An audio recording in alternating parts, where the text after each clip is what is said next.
AP cabinet కీలక నిర్ణయాలు తీసుకుంది. మామిడి రైతులతో పాటు రాజధాని వాసులకు కూడా గుడ్ న్యూస్ చెప్పింది. అమరావతి క్వాంటమ్ వ్యాలీ పైన చర్చించింది. జలవనరుల పనులకు గ్రీన్ సిగ్నల్ ఇచ్చింది. మొత్తం కేబినెట్ నిర్ణయాల్ని వివరించారు మంత్రి Parthasarathy. Amaravati quantum computing centre అనే ప్రభుత్వ కంపెనీని ఏర్పాటు చేసే ప్రతిపాదనకు రాష్ట్ర మంత్రి మండలి ఆమోదం తెలిపిందని చెప్పేసి మనం చేస్తాను. ఈ కంపెనీ ద్వారా కేంద్ర ప్రభుత్వంలో ఉన్న క్వాంటమ్ మిషన్లో ఉన్న 1000 కోట్ల రూపాయలని ఆర్థిక సాయం పొందడానికి కానివ్వండి, కంప్యూటింగ్ డెవలప్ చేయడం ద్వారా 4000 కోట్ల రూపాయల పెట్టుబడులు వస్తాయని చెప్పేసి ఈ ప్రభుత్వం ఆశిస్తూ ఉంది.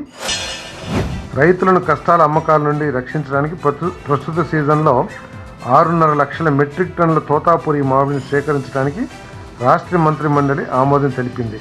కిలోకు 4 రూపాయల చొప్పున ప్రభుత్వం మద్దతు ధరగా మొత్తం 260 కోట్లను మంజూరు చేయడం జరిగిందని చెప్పేసి నేను మనవి చేస్తాను.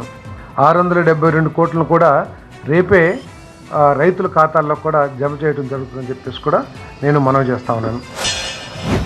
వరల్డ్ ఎకనామిక్ ఫోరం యొక్క global centre for the 4th industrial revolution network కింద వ్యూహాత్మక సహకారంతో అమరావతిలో world economic forum AP centre for energy and cyber resilience స్థాపనకు సంబంధించిన ప్రతిపాదనలు కూడా కేబినెట్ ఆమోదించిందని చెప్పేసి మనం చేస్తాను.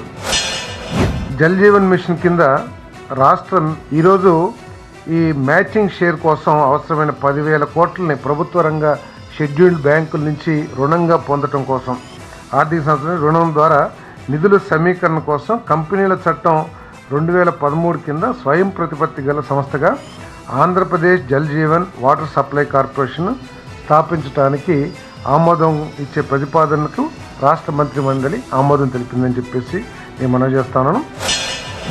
R&B శాఖ వారు ప్రతిపాదన కాలం చెల్లిన వాహన సంఖ్యను తగ్గించడం కోసం కేంద్ర ప్రభుత్వం గ్రీన్ ట్యాక్స్ని లెవీ చేయడానికి అన్ని రాష్ట్రాలకు కూడా అనుమతి ఇచ్చిన విషయం అందరికీ తెలిసిందే.